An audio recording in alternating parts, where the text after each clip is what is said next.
बिस्मिल्लाहिर्रहमानिर्रहीम, अस्सलाम वालेकुम। मैं असदुल्ला खान हूँ। मेरा सोर्स बज़िद है इस बात पर कि 21 मई को असम्बलियाँ टूट जाएंगी, जिसको मैं ये कहूँगा बतौर सहाफ़ी के 21 मई को असम्बलियाँ टूट सकती हैं, क्योंकि मैं उतने हतमी अंदाज में नहीं कह सकता जितने हतमी अंदाज में मेरा सोर्स कह रहा है, लेकिन सोर्स बाखबर है और वो इस पर बज़िद है कि 21 मई को असम्बलियाँ टूट जाएंगी।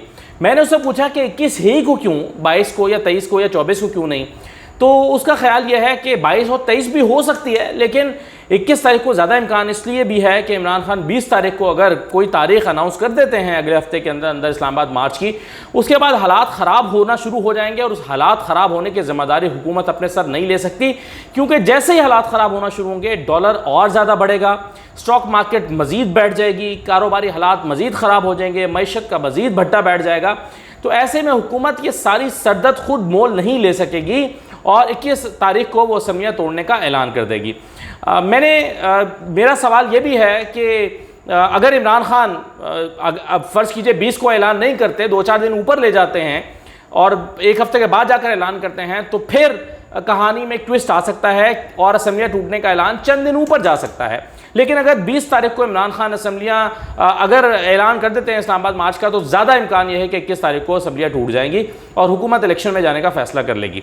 अच्छा, अब मैं वैसे इसमें थोड़ा सा फ्लेक्सिबल होना चाहता हूँ और मैं बतौर जर्नलिस्ट इतना ज़्यादा स्टिक नहीं करना चाहता कि 21 ही की तारीख़ है, लेकिन मैं ये बावजूद इसके कि मेरा सोर्स बड़ा इस पर डटा हुआ है, लेकिन मैं ये कहूँगा कि 22, 23, 24 ये 3-4 दिन जो हैं ये बड़े इंपॉर्टेंट हैं इस हवाले से। देखिए, आज एक चीज़ हो सकती थी कि आज हुकूमत ये फैसला करती कि पेट्रोलियम मसनूआत की कीमतें हम बढ़ाएंगे और पेट्रोलियम मसनूआत की कीमतें बढ़ाएंगे और जो मुश्किल फ़ैसला वो करेंगे और उसके नतीजे में जो मुश्किलात आएंगी उसको फेस करेंगे और उसके नतीजे में हम 1.5 साल तक या 1.25 साल तक हुकूमत करेंगे और 1.25 साल में जब हालात बेहतर होंगे तो इलेक्शन कराएंगे, फिर हम 4-5 महीने में इलेक्शन नहीं कराएंगे। आज एक और चीज़ यानी एक और वजह से भी ये बात कंफर्म हो गई और वो ये कि आज मिफ्ता इस्माइल साहब ने ऐलान किया कि हुकूमत ने पेट्रोलियम मसनूआत की कीमतें ना बढ़ाने का फैसला किया है। अब ये एक मुश्किल फैसला है, अगर आप नहीं बढ़ाते हैं तो जाहिर है इस मईशत के ऊपर एक दबाव आ रहा है और मईशत के ऊपर जो दबाव आएगा उसकी वजह से मुसलसल जो है वो ओवरऑल चीज़ें ख़राब होती रहेंगी। तो मईशत के ऊपर आने वाले इस दबाव के नतीजे में होने वाले नुकसानात को हुकूमत, माशी नुकसानात को हुकूमत झेल नहीं सकती और अगर कीमतें बढ़ा देती है तो उसके नतीजे में भी एक महंगाई का तूफान आएगा। तो हुकूमत इस वक्त बहुत बुरी तरह फंस गई है। यही वजह है कि क़यादत को ये कन्विंस किया जा रहा है पार्टी के अंदर से कि असम्बलियाँ तोड़े और फ्रेश मैंडेट की तरफ जाएं। यही वजह है कि पेशवा ख्वाजा आसिफ ने भी बयान दिया था, मरियम साहबा ने भी बयान दिया था, मरियम नवाज साहबा ने, उन्होंने कहा कि जी हमें इमरान खान के गुनाहों की टोकरी उठाकर आवाम के पास नहीं जाना चाहिए, हम फ्रेश मैंडेट लेंगे और ऐसा ना हो कि 5-6 महीने के बाद एक प्रेशर क्रिएट हो जाए कि हमें उस प्रेशर के बायस जो है वो हमारे बारे में रायनामा ख़राब हो जाए और उसका नुकसान सारा हमें हो जाए। तो वो समझते हैं कि जो इमरान खान की बुरी कारकर्दगी है उसका नुकसान, उसका खमियाजा हमें भुगतना पड़ रहा है, इस वजह से हमें फौरी तौर पर इलेक्शन में जाना चाहिए। और यही वजह है कि ज़हनी तौर पर तैयार हो गई है नून लीग। अब बस मौका, मुनासिबत, हालात, तारीख़ देख कर बस फैसला करना है।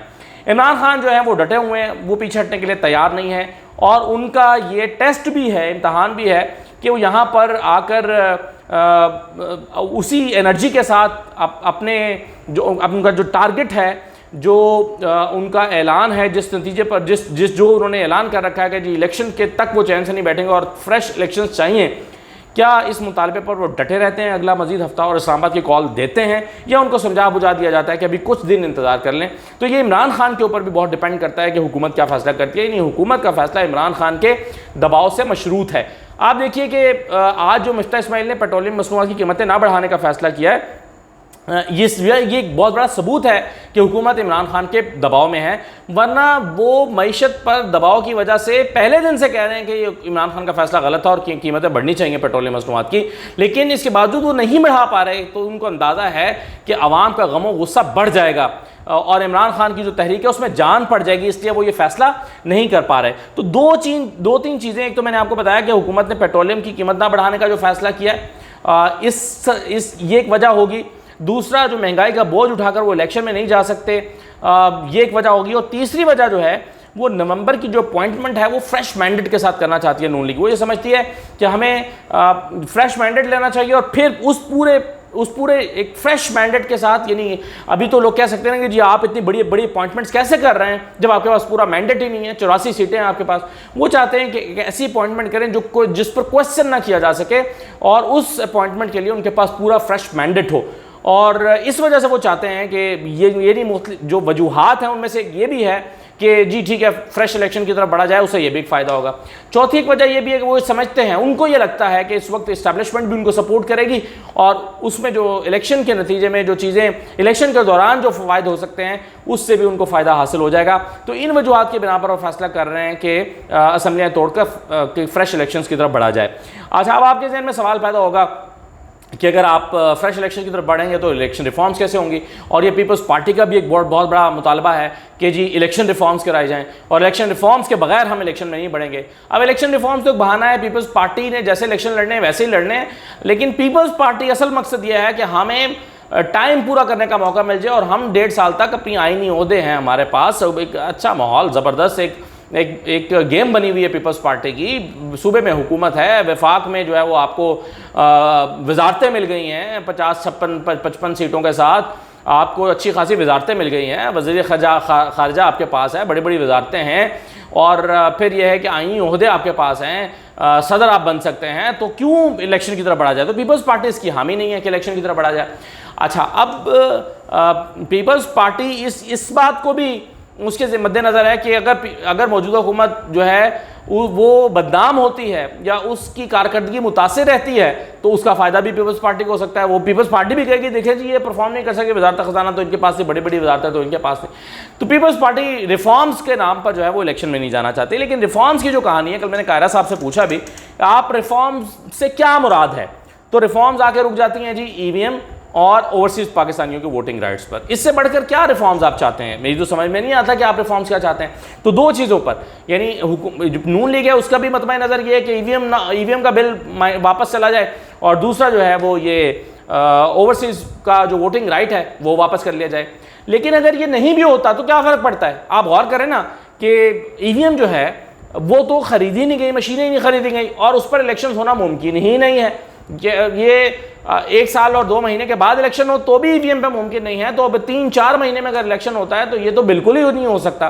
तो इस पर कानून साजी हो या ना हो, रिफॉर्म्स हो या ना हो, ईवीएम पर तो इलेक्शन होना नहीं है। इसके लिए मेरा ख्याल है पीटीआई भी ज़हनी तौर पर तैयार है, ईवीएम पर तो नहीं है ना। बाकी रह गया ओवरसीज वोटिंग राइट की बात या नुमाइंदगी देने की बात, तो ओवरसीज का वोटिंग राइट जो है वो बिल तो पास हो गया है लेकिन अमली तौर पर उसका कोई फ़ायदा नहीं होगा। उसकी वजह यह है कि इलेक्शन कमीशन ने अपने रूल्स में कुछ ऐसी चीज़ें इंप्लीमेंट कर दी हुई हैं कि जिसकी वजह से 80% लोग तो वोट ही नहीं कास्ट कर सकते। इसकी ये लाहौर हाई कोर्ट में भी मामला गया हुआ है। ऑस्ट्रेलिया के एक ओवरसीज पाकिस्तानी हैं शब्बीर साहब, वो जो है इसको लाहौर हाई कोर्ट में भी लेकर गए हैं और मुकदमा लड़ रहे हैं, और वो ये कहते हैं कि जी इतनी कदगनें लगा दी गई हैं वोट डालने के लिए कि 20% लोग भी वोट नहीं डाल सकते।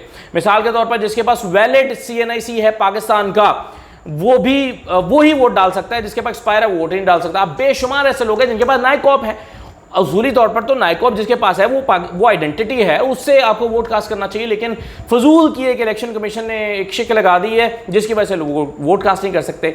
यही वजह है कि जो पहले भी वोटिंग राइट मिला हुआ ओवरसीज पाकिस्तानियों को, 5% लोग भी अपना वोटिंग राइट इस्तेमाल नहीं करते। तो अगर वोटिंग राइट इलेक्शन कमीशन ने अपने रूल्स ही चेंज नहीं करने हैं तो पीटीआई का जो बिल है उसकी वजह से भी कोई खास फर्क नहीं पड़ेगा, और ये बात नून लीग जानती है। इसके बाद वो चाहते हैं कि इसमें कोई तरमीम ले आएँ ताकि और सिक्योर हो जाएं, लेकिन बहरहाल इसके बावजूद जो है वो अभी भी खुद को सिक्योर ही फील करते हैं। तो जो रिफॉर्म्स की बात है उसमें कोई मसला नज़र नहीं आता। तो अगर बगैर रिफॉर्म्स के भी जाएंगे पीपल्स पार्टी और PMN इलेक्शन में तो कोई खास फर्क नहीं पड़ेगा। इसलिए भी मुझे लगता है कि फ़ौरन इलेक्शन में जाया जा सकता है। 1 हफ्ता तो नहायत अहम है, लेकिन 21 तारीख जो है वो ज़्यादा अहम है, और 21 तारीख को जो है वो 21 हो सकती है, 1-2 दिन ऊपर नीचे हो सकते हैं। लेकिन आज की देखें, कल क्या हो, फैसला तब्दील हो जाए। जब हम वहाँ पर बात कर रहे थे अप्रैल में, मार्च में, लम्हा सूरत हाल बदल रही थी। हम आपको खबर देते थे और 2-4 घंटे के बाद वो खबर पुरानी हो चुकी होती थी, बाद वक़्त वो गलत साबित हो चुकी होती थी। तो उसकी वजह ये थी वो खबर गलत नहीं होती थी, खबर वो सही होती थी। 2 घंटे बाद, 3 घंटे बाद नया फैसला हो चुका होता था, तो वो पुराना फैसला दायरा ख़त्म हो जाता था। तो आज की तारीख तक 21 तारीख जो है वो बड़ी इंपॉर्टेंट है, इस पर नज़र सानी हो जाए, दोबारा बैठ जाएं, फिर बात हो जाए और कहें कि नहीं जी हम 25 को जाएंगे या जून के पहले हफ्ते में जाएंगे इलेक्शन का अनाउंस करने के लिए, तो एक अलग बात है।